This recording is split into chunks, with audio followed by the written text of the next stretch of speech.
This is Outspoken here on All Sports Cleveland. I am your host, James Mastrucci. New time slot every Tuesday from 2 to 3 now instead of the 3:30 to 4:30. I will update the YouTube page and the graphics for that to reflect that, but that is besides the point. We have a packed show here today, as per usual, but we're going to kick things off with some local Cleveland Browns oriented news, and that is, yes, they did it. They signed Nick Chubb to a contract extension. 3-year deal worth $36 million, $20 million guaranteed, and you know what they did? They said, you know what?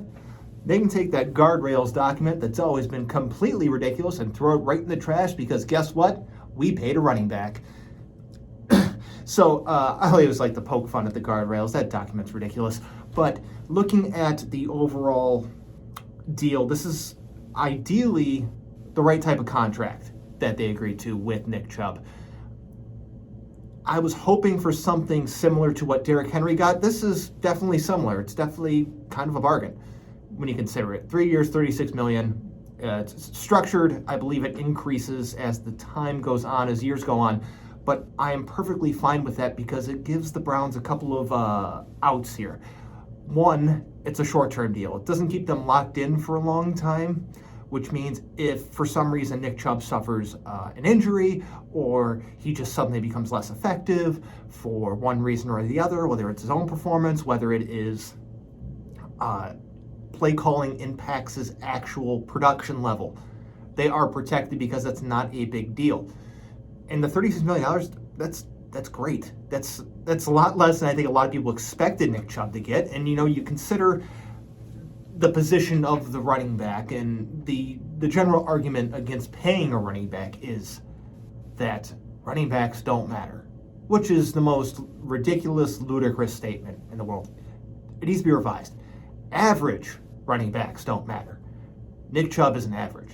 Nick Chubb is good. He's great. He's one of the best running backs, if not the best. He's one of the best rushers of the football in the NFL, and they have signed him up for another 3-year extension. So he'll be here for the next 4 seasons in a Browns uniform. And I think it's very important to realize what their plan is for roster construction here. They have identified that Chubb is an integral part of their offense. He's important to their success. Now, I wrote a little piece over in thisisbelieveland.com describing why they did this, the reasons for doing it, and the overall, theme behind the deal, which is, I'm touching on some of it a little bit, but if you really want a deep dive, analytically based, numbers heavy piece, whatever you want to call it, article, there was a great piece over my co-host of the This is Believeland Real Browns Fans podcast, Jordan Cohen, over on realbrownsfans.com, that really takes a deep dive into the numbers, how effective and how much better Nick Chubb is as a running back in this specific type of offense. I really encourage you to go read it. I'll tweet it out during the commercial here. But he's just such an excellent running back. He's someone that makes a difference. This is a phrase I've used many, many times in reference to other players, but he is the engine of the Browns offense. The reason why it goes, the reason why it's effective, the reason why they were so successful last year. In addition to the new offense, the play calling, the blocking scheme, the overall effectiveness of Nick Chubb as a runner. He's just that much better, that much more impactful on a play-to-play consistent basis that it really makes a difference when he is on the field versus when he's not. And we saw a pretty decent sample size last year when he missed a few games, and we had to see Kareem Hunt as the starting running back, and he was not as effective. You watched what he did. You watched how he approaches in the overall, play calling style. What's important to realize is that if you want someone who has the capability of breaking off a big run, who can go to the house at any moment, that's Nick Chubb. But if you're looking for a guy to run as hard as he can to get 2 to 3 yards right in the smack middle of everybody at the line of scrimmage, Kareem Hunt's your guy. You want someone to run as hard as he can into a group of people, call Kareem Hunt. If you're looking for a home run type play, a long gainer, consistent production, Chubb is your guy. And as you looked into the rushing numbers between when Chubb was in the game and when he's not, and when Chubb was available to play versus when he was out missing games, you saw the rushing offense and offense overall was not as effective. The teams aren't afraid of Kareem Hunt in the same way that they're afraid of Nick Chubb. So realizing that, identifying a foundational building block so they know what to base the offense around, what they know to cater their team to, that was an excellent move by Andrew Berry. That was an excellent move by everyone involved. Whether or not Mr. Moneyball himself was involved in the deal, which I don't think he was, considering they signed a running back to an extension. Doesn't matter. This is a fantastic move by the Browns. Now, of course, after the deal for Chubb was signed, the conversation turned to who is the next guy for the Browns to sign? Who is the next person that they should sign to an extension to? Some people had some decent ideas. Everyone likes to make the argument for Baker Mayfield. Some brought up Wyatt Teller for some reason. Some people got super bizarre and decided to bring up David Njoku and Rashard Higgins, which, okay. But the reason why it's not Wyatt Teller, it's a right guard. You don't go out of your way to overextend and pay a right guard. The reason it's not Njoku and Higgins is who knows if they're even in town next year. That's pretty obvious. And considering Kevin Stefanski said they want to incorporate Austin Hooper more, means that's less snaps for Njoku. Sorry, just the way it is. The argument against Baker Mayfield is the reason why you just signed Nick Chubb to that deal. The reason you signed Nick Chubb is because he is the engine of the offense. He's what makes it go. He's the guy that is the impact player for the team. So that's why it's not Baker Mayfield. Even though everyone wants to lock up the quarterback, but if you're spending so much money on skill position players, Nick Chubb, Austin Hooper, Jarvis Landry, Odell Beckham Jr., what does it tell you about the quarterback? But the one player they do need to sign, so an exception next, Denzel Ward. Here's why. He is the second best player on their defense. He is one of the better cornerbacks in the league. And he is the other component that is crucial in playing pass defense. Because you already have your key defensive end locked up, and that's Myles Garrett. He's the guy that they already got to the extension, they already paid him a ton of money. He is the guy that gets after the quarterback. Now, the next move, logically, is to sign someone who's going to cover a pass catcher. And that would be Denzel Ward. Denzel Ward's the best defensive back on the team. He's someone that they identified before the draft, they identified during the draft. They have made a point to pick up his fifth-year option because they want to keep him in town. So the next step in this whole process is extend him.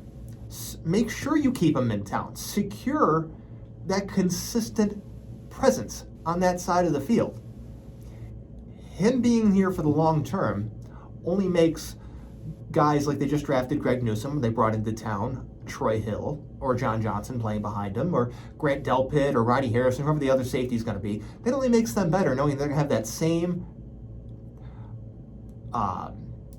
lockdown corner, that same guy, that same presence there every single play. And I know. The one knock against Denzel Ward is everyone says he's soft, or he gets hurt, or he's injury prone. I'd be more concerned if it was the same injury over and over again, but it's been different injuries. It was a hamstring injury, it was a groin injury, it was a concussion. That was it. Sure, he's only played 13 games once and 12 games twice. Ideally, he plays a 16-game season, or 17-game season now since they play 17. But it's important to identify the building blocks of a defense just like they did on the offense. They've identified Nick Chubb on the offense, they've extended him. They went and they have acquired Austin Hooper, Odell Beckham Jr., Jarvis Landry. They drafted Harrison Bryant. They spent a lot of money on their offensive line. They identified the building blocks of their offense. It's time for the defense. They have Myles Garrett. They drafted Jeremiah Owusu-Koramoah. They signed John Johnson. They signed Troy Hill. They acquired Ronnie Harrison last year, which honestly was a really good just pickup that went under the radar, and it turned out to be a really good one. They drafted Greg Newsome. Greedy Williams is still in the mix to some capacity. Now it's important to lock up the other building block of the defense, and that's Denzel Ward. You want to make sure that when opponents come to town, you got Denzel Ward either one on their number one receiver, or two, you make things a little bit more difficult for them. Put Denzel Ward on the number two and bracket the number one with Newsome and let's say John Johnson. That would make things extremely difficult because you would not only take out the number one, you'd take out the number two receiver as well. And that would be something that I would do. I know that, it's a very popular schematic trend that Bill Belichick and the Patriots have done. But, I am a big fan of what Mr. Belichick, Mr. Hoodie, has done over in New England. So I'm a very big proponent of that specific defensive strategy. But either way, my opinion, Denzel Ward's got to be the next guy.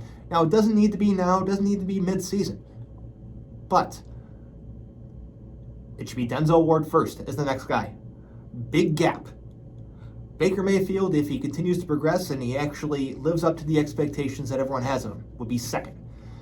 Gigantic gap, even bigger, that's 10 times larger than the one between Ward and Mayfield. And that'd be Wyatt Teller. Why? Because he's a right guard. But with that, we're going to head to a quick commercial here. And when we come back, we're going to be talking about the Cleveland baseball team making some trades and some new faces in the dugout as well. Stick around. We are back here on Outspoken on All Sports Cleveland. And I would just like to say welcome to any new listeners here. But we were just talking about Nick Chubb, the Cleveland Browns, what they got going on. But you know what? In this segment here, it's baseball time. And now, we're not going to get to the trade deadline predictions just yet. That's next segment. We're going to specifically focus here on what the Cleveland baseball team did, the Cleveland Indians. Because they had some moves they needed to make. Because let's be real, they're not a competitive team.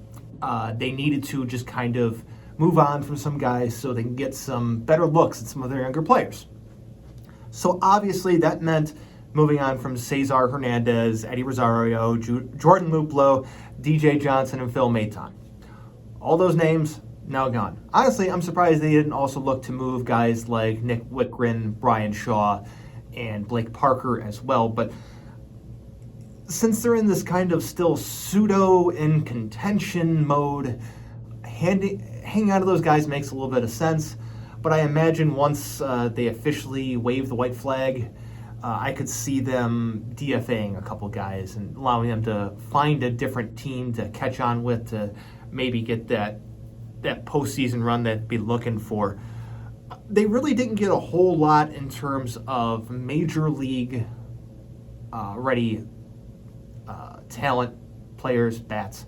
They did get one guy, though. They got Miles Straw from the Astros. And this is honestly one of the under-the-radar moves that they made that has been actually one of the more, I guess, well-received ones.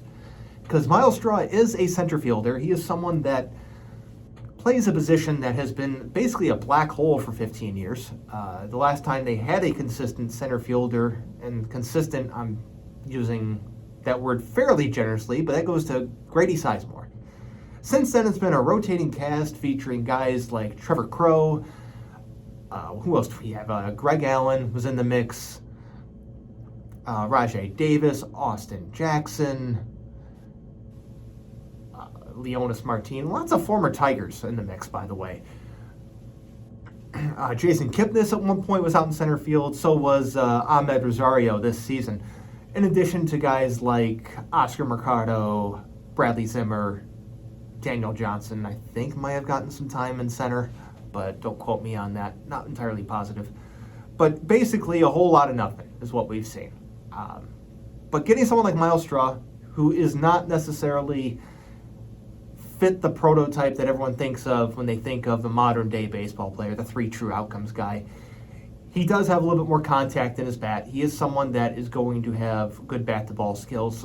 Again, lacks a little bit of the power, but you imagine that someone who has that good of an eye, that is that talented and actually getting bat-to-ball, would be at some point able to get a little bit more power into their game.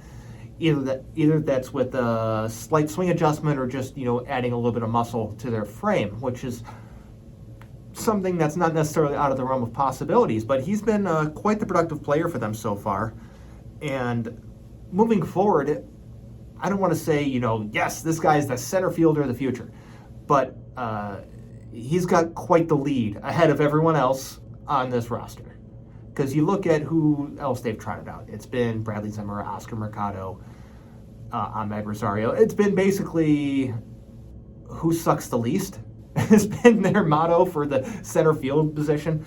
And, while Bradley Zimmer has done a little bit better and better than expected, at least than I expected, I think we know how this ends with him.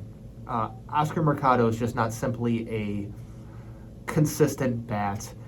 Daniel Johnson's, I think they're going to keep in the corner, but I have no idea if he's even on this roster this time next year, even beginning of next year, considering how much he has just looked overmatched and overpowered at the major league level. I know a lot of people are rooting for him and we're getting so excited about, Mr. Jet Johnson, but honestly, I just don't think he's got it. But that's what makes the acquisition of someone like Myles Straw so important. He's someone that can take the reins of the position and just go with it. Allow them to focus on other positions of need and ways to address other areas of the team. So let's say, moving forward, Myles Straw penciled in center fielder for the Cleveland Indians or Cleveland Guardians or whatever their future name may be, depending on some potential legal battles. So, Straw in center. One of the corner outfield spots is going to be Josh Naylor. Franmil Reyes is a DH. Sounds like a pretty good start to me. Then you start looking at some of those other guys. That's when you look at the Mercados, the Zimmers, the Johnsons, the Harold Ramirez of the group. Nolan Jones is someone getting experience in AAA in the outfield. He's someone that could be in the mix. And, Josh Naylor's spot's all really dependent on whether or not they keep him in the outfield or move him to first. But if they move him to first, that means that's the end for Bobby Bradley. So if Bobby Bradley's in the mix, Josh Naylor's in the outfield. If he's not, Josh Naylor's at first, Franmil Reyes at DH. It's a whole just nightmare carousel with the DH position. Because one of Franmil Reyes, Josh Naylor, Bobby Bradley's going to be a DH. That's unless you subtract one from the equation. So let's say they subtract Bobby Bradley from the equation. He's not quite what they were hoping for.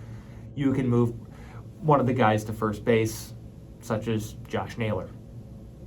But that makes everything a little bit easier to evaluate the middle infield positions because you're not longer trying to move Ahmed Rosario out to center to see what he can do.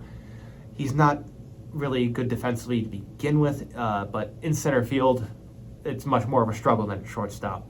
Maybe they move him to second base, give Andres Jimenez another look at shortstop. That's before looking at the other guys in the system that are shortstops that they can turn to. So they have plenty of options to kind of fill out the diamond, see what they have. But the fact that they are able to lock in center field, hopefully with Myles Straw for the future, is a good sign moving forward. Now, for some unfortunate news. Terry Francona has stepped away from the team for the remainder of the season. He is getting hip replacement surgery. He's getting a rod inserted as well. He really was looking pretty rough this year. I know he missed some time last season due to some gastrointestinal issues, but coming back this time around, it was getting pretty rough watching him go out to the mound for pitching changes. He was taking longer and longer and longer each time, and it was just getting kind of rough, and you had to ask yourself eventually, what's the end game here? Now, I know Terry Francona is only a few games shy of the franchise record for wins.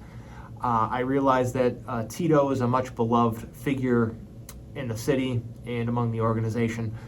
But you do have to wonder if his stepping away for just this season ultimately turns into a stepping down permanently situation. Because you have to consider the state of the franchise as it currently stands. They did a soft sell for a reason. They're not competitive or not nearly as competitive as they should be. They're missing quite a few of their normal pitchers, which makes things just a bit more difficult to try and compete. Then you look at next year, you imagine there's going to be a little bit more transition. Trade chatter surrounding Jose Ramirez is only going to get louder. It was quiet for the most part, but his name popped up a couple times. Teams checking in to see on the availability of Jose, but I imagine with his 2 affordable team options left after this season's over, other teams will come calling to see about his availability a little bit more frequently than they are now. And you also consider the fact that the team will probably not be as good as they are again next year. Doesn't really seem like the best idea. So looking at the possibility of Terry Francona coming back, I want him to come back. I want him to still be the manager of this team. He's very talented and very skilled at what he does. I would also love to see him get that franchise record for most wins in team history. A record he was going to get and walk away with fairly easily if he didn't have to step away for the remainder of the year. But looking forward, looking on for the rest of this season, it's wave the white flag moment, but not really. They're still competitive. They beat the Blue Jays last night in extras, 3 runs in the 10th, but you look at how easily the Rays handled them this past weekend. It wasn't good. You see how competitive they are when they play teams in their own division like the White Sox. The only saving grace they will have to even remain relevant in the playoff conversation will be playing against the rest of the division, because the Tigers stink. Even though they've been playing better, they still stink. The Royals are bad, and the Twins completely unloaded their entire team. Jose Barrios gone, Nelson Cruz gone. I mean, who's there? I mean, they entertained trading away Max Kepler and Byron Buxton and Josh Donaldson. So you ask yourself, I mean, when they go to play those teams, they're gonna rack up some wins against some inferior teams. It's gonna happen, because Cleveland is not. I'm not gonna say they're not good, but they're not terrible. They're in that mediocre category. Now, what to do moving forward? I would say they should probably kind of tear it down, rebuild, and start over, because they're in mediocrity, and if you keep trying to thread the needle the way that they have been the past couple seasons, this is the end result. This season's more than likely is going to end without a playoff berth, which would be the second time in the past 3 seasons that they've missed the playoffs. The only reason they made it last year is because they had the expanded playoffs because of the 60-game season. So, honestly, if I were running things, if I were in charge of the baseball team, their operations, roster control, possible trades, I would entertain trades for just about anyone and everyone. Jose Ramirez, Shane Bieber, as much as that hurts to say, but probably wouldn't even actually engage in serious talks with him until after next season. But you got to be open for business at this point. There are competitive windows a couple years down the road, and trying to patch holes with washed-up veterans hasn't worked before, and it's not going to work again. But as I mentioned at the beginning of this segment, next segment will be the trade deadline. What did I get right? What did I get wrong? The winners and losers of the trade deadline. But that is after the next commercial break, coming back at around 2:30. So stay tuned, stick around, and keep listening. We are back here on Outspoken. It is 2:30 on a Tuesday at the Ohio Media School on All Sports Cleveland. And let's start this segment off, because I'm going to have a little fun with this, because last week during the show is pre-trade deadline show for baseball. So I was making some trade predictions, trying to see how accurate I could be, and some of it was good, some of it was epically bad, and let's just have some fun with it. So I said that the Chicago Cubs were going to trade Anthony Rizzo and Craig Kimbrell to the Boston Red Sox because I thought a homecoming would be perfect for both. Unfortunately, neither was accurate, neither was true. I got both wrong. Anthony Rizzo got traded to the New York Yankees, and Craig Kimbrell got traded across town to the Chicago White Sox. So let's call that 0 for 2. I also thought the Chicago Cubs would trade Chris Bryant to the New York Mets. and that one was also wrong. Chris Bryant ended up going to the San Francisco Giants. So it's 0 for 3 for me. My trade predictions not off to a great start so far. Now let's get back on the right track here. Now me, in my, I guess, all-foreseeing awesomeness, projected Joey Gallo to the New York Yankees. I thought it made a ton of sense. I thought Joey Gallo in the outfield, he's got that power bat hitting homers over the short porch and right, makes a whole bunch of sense. And guess what? I nailed that one. Joey Gallo is now a member of the New York Yankees, and it just makes a ton of sense, honestly. I mean, it's a little weird seeing him without his beard. He had to shave because, you know, the New York Yankees have that facial hair kind of restriction. You can only have a mustache, or that's about it. So Joey Gallo to the Yankees, nailed that one. Now, I'm counting this next one as right. I don't care what anyone says. I projected Max Scherzer to the Los Angeles Dodgers. Now, Max Scherzer did go to the Dodgers. So did Trey Turner. So I'm counting this one as another one for me. Let's make this, I got 2 right. I got 3 wrong so far. The reason why I talked about Max Scherzer going to the Dodgers was that Clayton Kershaw was hurt. They had to move David Price out of the bullpen back into the starting rotation. And nobody knows when Trevor Bauer is going to be pitching again, not just for the Dodgers, but at all. He has his own off-the-field issues to be dealing with at the moment, and they seem to be taking longer and longer and longer. The return date keeps getting pushed farther back, and so you really wonder if he actually comes back this season, if he's eligible to, and if he's actually is eligible to, if his teammates want him back, because there were reports that his teammates don't want him back. So the Dodgers had to find a way to get another arm in their rotation. And, you know, let's just, not a big deal, very casually, just add another Cy Young Award winner to the mix. And that's what they did. So, you know, when everyone's all healthy, all good to go, you know, they have Clayton Kershaw, Walker Buehler, Max Scherzer. Not a big deal. Then you had David Price in the mix. That's just an absolutely lethal rotation. Side note, eventually I do think the Dodgers overtake the Giants for the division lead. I think they're going to win the NL West, but that's a different story for the different day. Let's move on. Let's see. I thought the Colorado Rockies were going to do the smart thing and trade Trevor Story. And I picked that Trevor Story is going to go to the Milwaukee Brewers. Survey says I was wrong, because the Colorado Rockies have no idea what they're doing. They decided to hang on to Trevor Story, and they hung on to John Gray as well. I don't know why. They're not going to sign him to a long-term extension. The last time they signed someone to a long-term extension was Nolan Arenado, and they traded him as fast as they could. It's pretty obvious that Trevor Story's time in Colorado was up before the season even started, and they hung on to him way too long. And so now the Colorado Rockies are stuck with a player that they're going to get essentially just a comp pick in return for.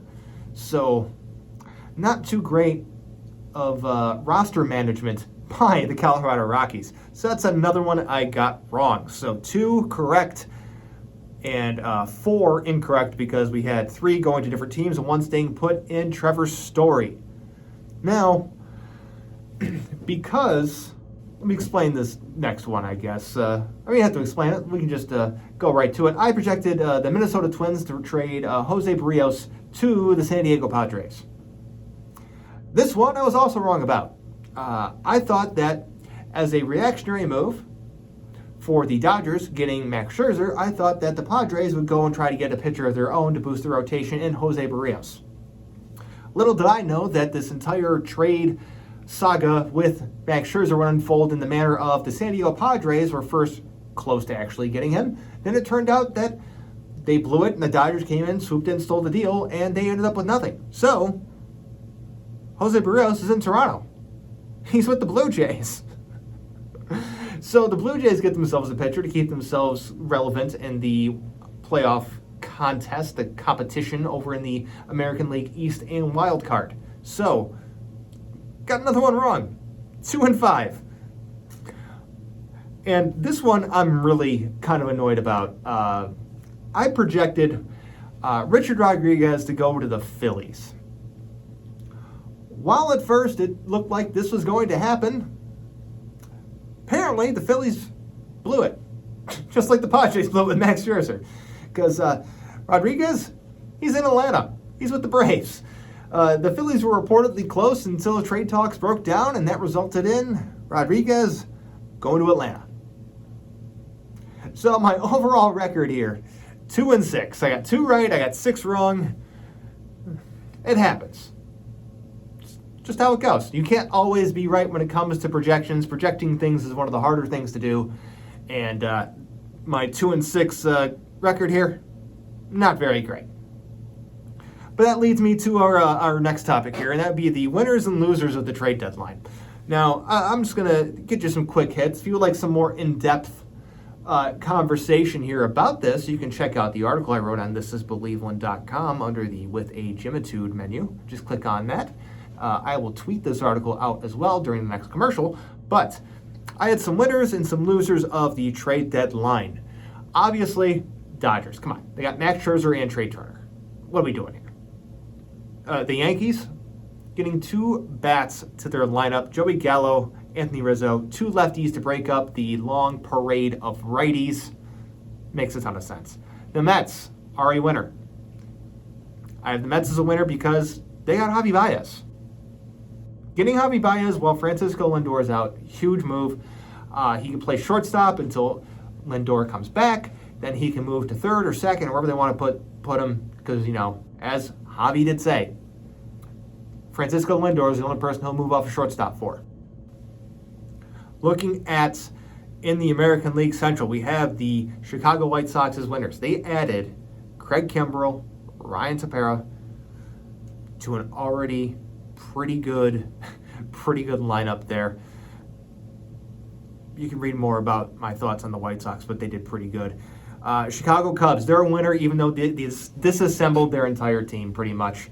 Rizzo, Baez, Bryant, all gone. Kimbrell, also gone.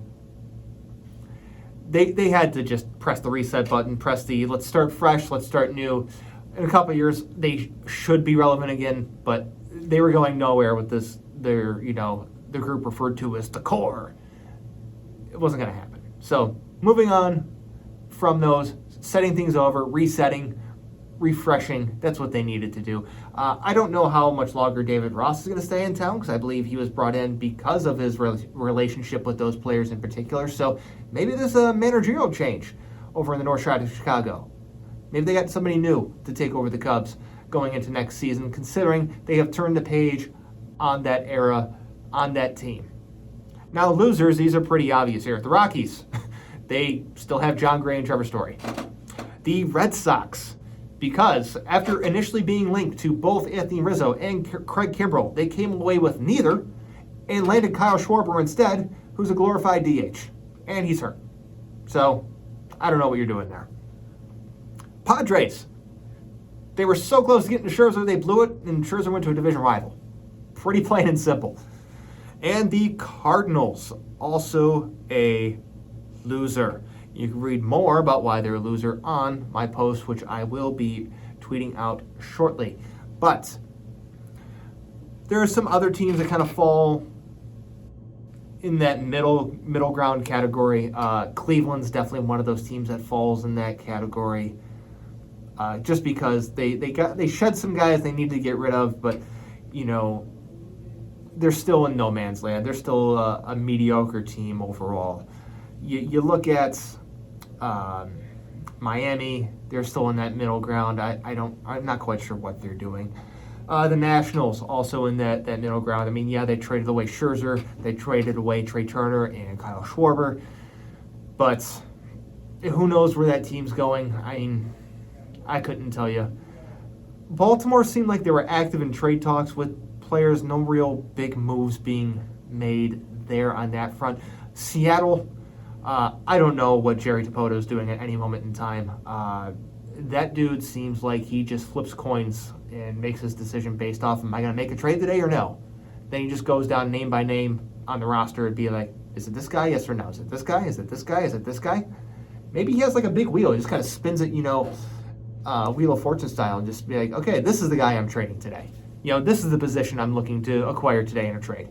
Because you watch what Jerry Thibodeau does in Seattle is just like, dude, what are you doing? San Francisco Giants, they did acquire Chris Bryant, but man, they're in the same division as the Dodgers, who just got Max Scherzer and Trey Turner. So calling them as a winner, kind of hard to do, so they're in that middle ground category. Again, you can read more about winners and losers of the trade deadline on thisisbelieveland.com. I will post it again shortly.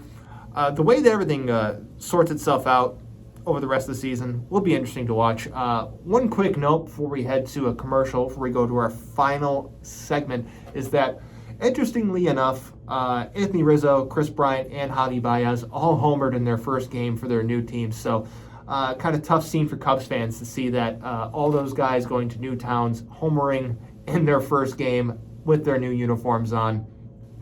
But we're going to head to a commercial here. And when we do, we're going to come back. We're going to be talking Cavs draft and who did they sign to a large extension? All right. It is final segment time here on Outspoken on All Sports Cleveland. And let me tell you, before we get into this, it is so much better doing this show from 2 to 3 than from 3:30 to 4:30. Just so much better, a lot better flow, a little bit more energized.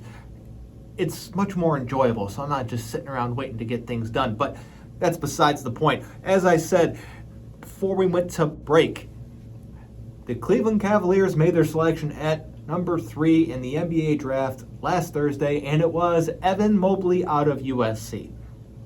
Honestly, I'm ecstatic with this pick. This is a highly talented player who is highly regarded and could have gone as a number 1 pick in pretty much any of the recent drafts. So getting a player of his talent level, of his skill set, is important for the Cleveland Cavaliers at this moment in time. So I'm happy with the pick. I'm happy that they didn't trade the pick. I'm happy they didn't take somebody else. I'm especially happy they ended up taking Jalen Green, considering he didn't want to be here.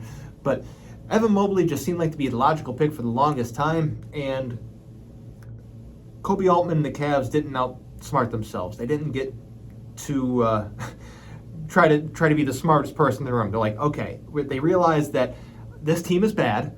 We need talent. Draft the most talented guy. Seems like they did that, in my opinion. So they add him to the mix. At some point, I think he will be a starter. I don't know what his, position will be or role as a rookie. I imagine he starts coming off the bench, because he's a rookie. There's other established veterans on the roster. Kevin Love is still here for some reason. Larry Nance is still in the mix, so I imagine Larry Nance will get some sort of chance to be the starting 4 on the team, because Jarrett Allen has the center position locked down for the foreseeable future.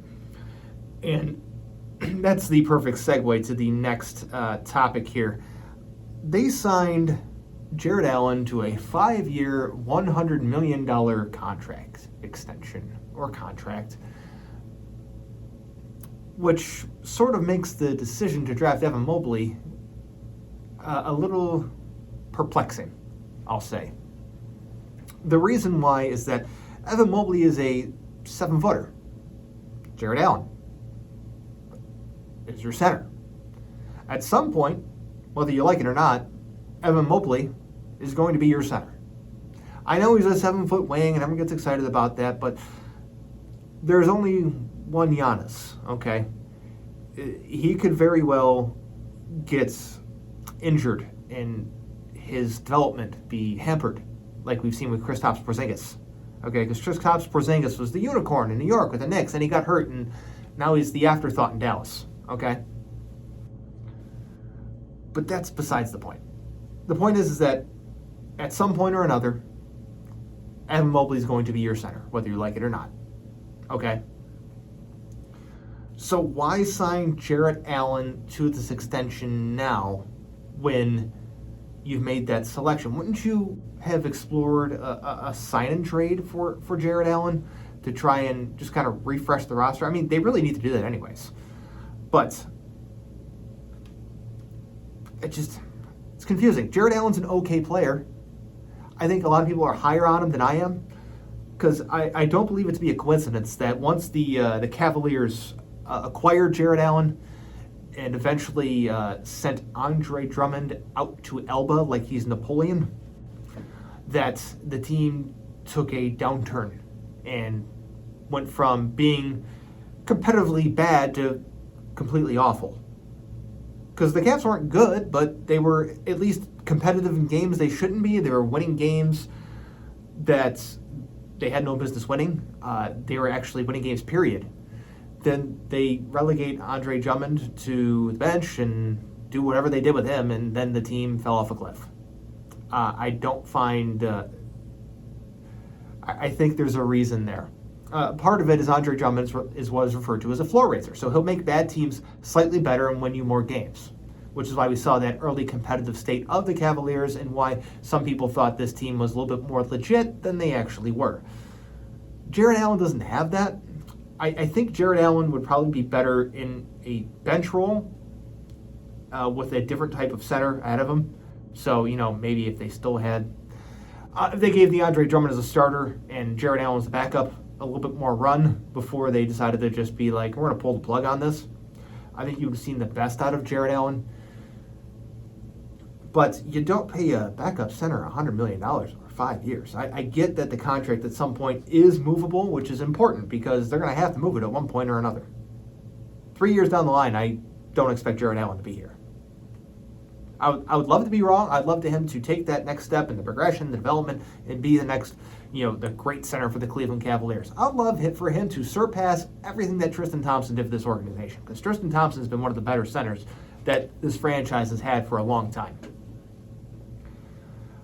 But I'm looking at the overall construction of the roster. So let's look at not only just Jarrett Allen and the dynamic between him and Evan Mobley, but let's bring Isaac Okoro into the mix as well.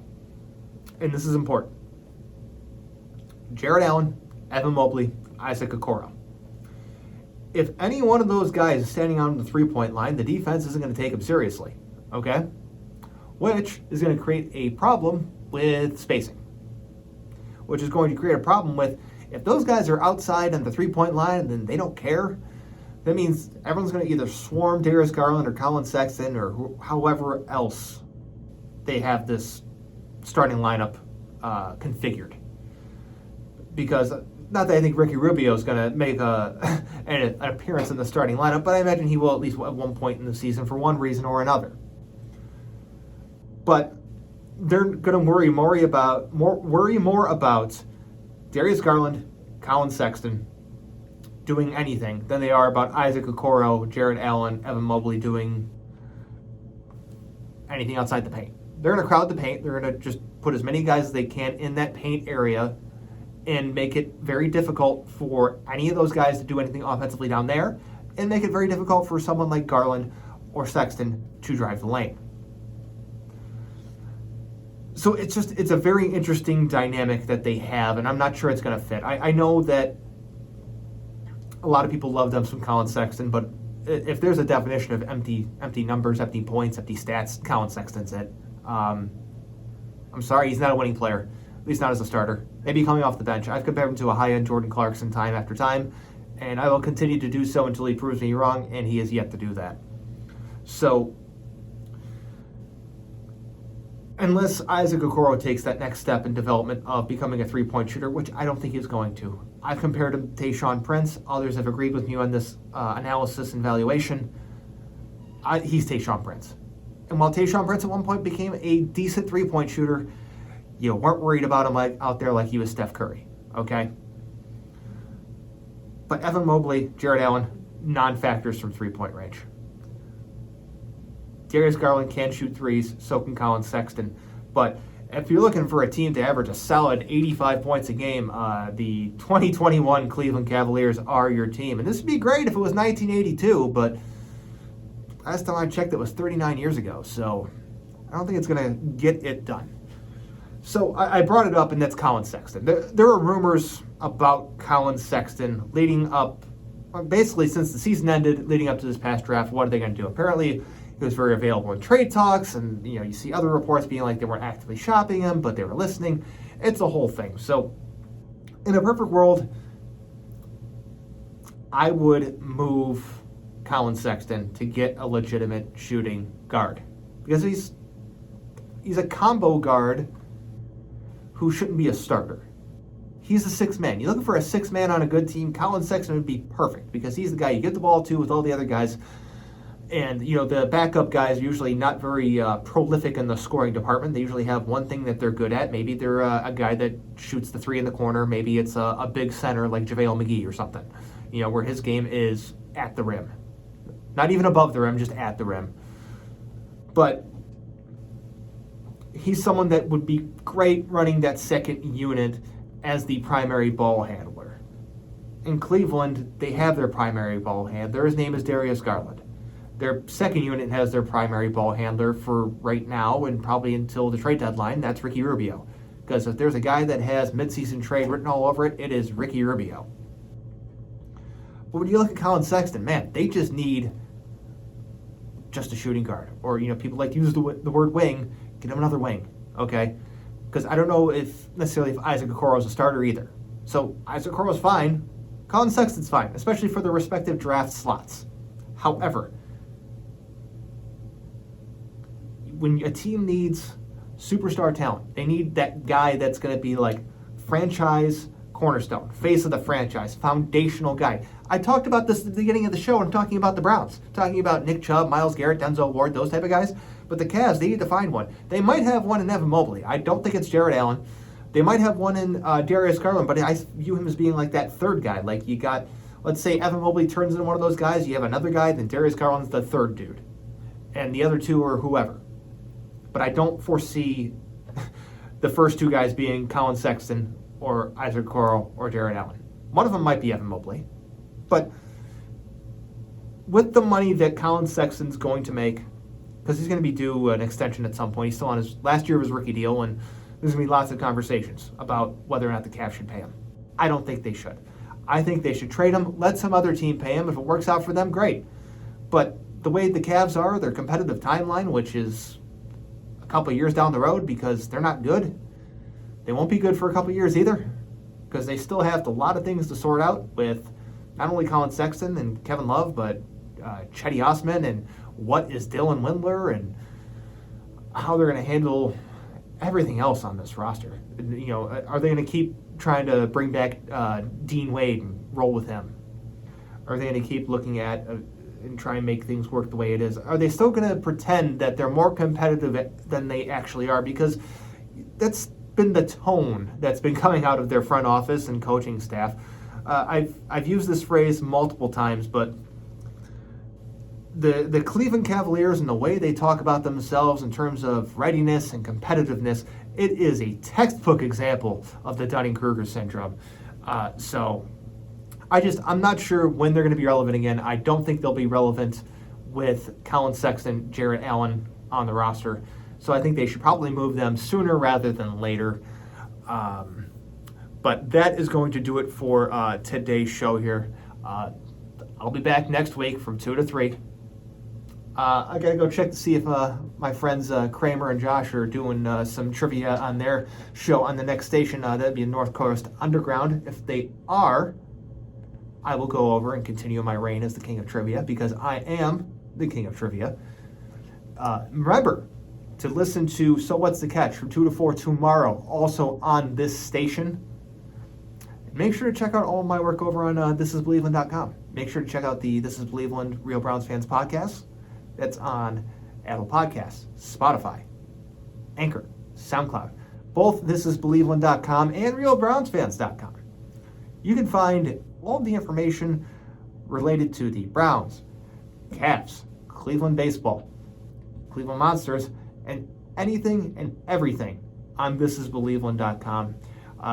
Go ahead and give me a follow on Twitter at Jimitude. That's with 3 M's in the middle. But this has been a great show. I had a great time doing this show, and I will be back next week to talk more about Cleveland sports. Maybe we'll have a better idea of what's going on with the Cleveland Cavaliers, with the baseball team. And I'm sure we'll have some developments because preseason football is around the corner, and I'm sure we're going to have some pretty good ideas of how that's going to work with the Browns this upcoming season. But with that, I will say have a good day, and I'll talk to you next week.